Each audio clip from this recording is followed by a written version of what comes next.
आजच्या कथेत आपण बघणार आहोत संकटमोचन हनुमंताचा जन्म। मागच्या कथेत आपण बघितलं पुत्रप्राप्तीसाठी कैकेयीला जे पायस पात्र मिळाले होते ते घारीने पळवले होते। त्याचे पुढे काय झाले ते आज आपण बघूयात। ती घार उडत उडत ऋष्मुख पर्वतावर गेली। तेथे केशरी नावाच्या वानराची पत्नी अंजनी नावाची वानरी एका शिलाखंडावर बसून तप करीत होती। अनेक वर्ष तप केल्यावर तिला शंकर प्रसन्न झाले होते।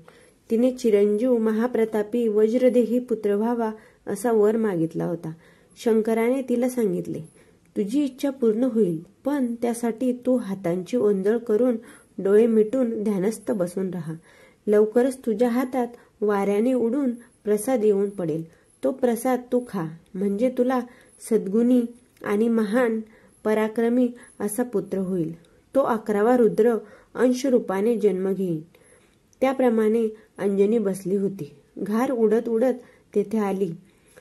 वाऱ्याने तिच्या पंजातील पायस नेमके अंजनीच्या ओंजळीत पडले। ते तिने खाऊन टाकले। सुवर्चसा नावाची अप्सरा नृत्य करीत असता उन्मत्तपणे चुकली।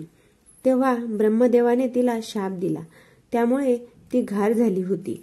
अंजनीच्या ओंजळीत पायस पडताच ती मुक्त होणार होती। त्याप्रमाणे तिला आपले मूळ रूप प्राप्त होऊन ती स्वर्गात गेली। वाऱ्याच्या जोराने पडलेला पायसरूपी प्रसाद शंकराचे वरदान खरे ठरले। योग्य वेळी अंजनीला पुत्र झाला, तोच वायुपुत्र हनुमान। तो जन्माला येताच सगळीकडे प्रकाश पडला। त्याने प्रचंड रूप धारण केले। त्याने आपले पुच्छ जोराने आपटले, मोठ्याने भुभुकार केला। तेव्हा दशदिशांना तो आवाज दुमदुमला। त्याला भूक लागली। त्यावेळी सूर्य नुकताच उगवत होता। तो पाहून त्याला वाटले, हे कोणते तरी खाण्याचे फळ असावे। त्याने एकदम पूर्व दिशेला उड्डाण केले आणि सूर्याला पकडायला तो आकाशमार्गे जाऊ लागला। त्याचे अंग भाजेल म्हणून वायूने त्याला थांबवण्याचा प्रयत्न केला, पण त्याला न जुमानता तो सूर्यापर्यंत गेला। तेव्हा वायूने त्याच्यावर हिमालयावरील थंड वारा सोडला। त्यावेळी राहू सूर्याचा ग्रास करण्याच्या बेतात होता आणि केतूही त्याच्या मदतीस आला होता।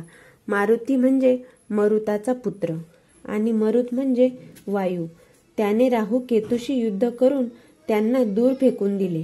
तेव्हा ते दोघे इंद्राकडे गाऱ्हाणे घेऊन गेले।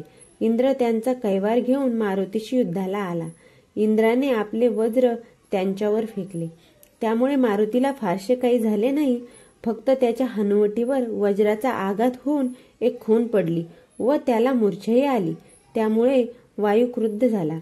त्याने देवांना धमकी दिली, मी आता तुमचे सर्वांचे प्राण आकर्षण करून घेतो। तेव्हा देवांनी मारुतीला सावध केले। त्याच्या पराक्रमामुळे ते प्रसन्न झाले होते। त्यांनी त्याचे हनुमंत असे नाव ठेवले। त्याला स्वर्गीय पदार्थ भक्षण करण्यास दिले, शिवाय त्याला वरदानही दिली। इंद्रप्राश, ब्रह्मास्त्र, शंकराच्या तिसऱ्या डोळ्यातील अग्नी व रुद्रगण यांनाही मारुती अजिंक्य झाला। इंद्र म्हणाला, हनुमंता, माझ्या वज्राचा तुझ्यावर काही प्रभाव पडणार नाही। कुबेर म्हणाला, दुष्ट राक्षसांचा तू वध करशील, चिरंजीव होशील। तुझे नामस्मरण करणाऱ्याला राक्षस त्रास देणार नाहीत। वरुण म्हणाला, तुझी शक्ती अभंग राहील, तुला युद्धाचे श्रम वाटणार नाहीत। विश्वकर्म्याने त्याला आमला पंकजमाला म्हणजे कधीही न कोमजणारी कमळांची माळ अर्पण केली। मग देवांनी त्याला अंजनीकडे आणून दिले आणि ते स्वर्गात गेले। अंजनीने आपल्या बाळाला कुरवाळले। रुद्राचा हा अंश आहे हे कळून तिला फार आनंद झाला। मारुतीने पुन्हा लहान रूप धारण केले। अंजनीने त्याला स्तनपान देण्यास सुरुवात केली।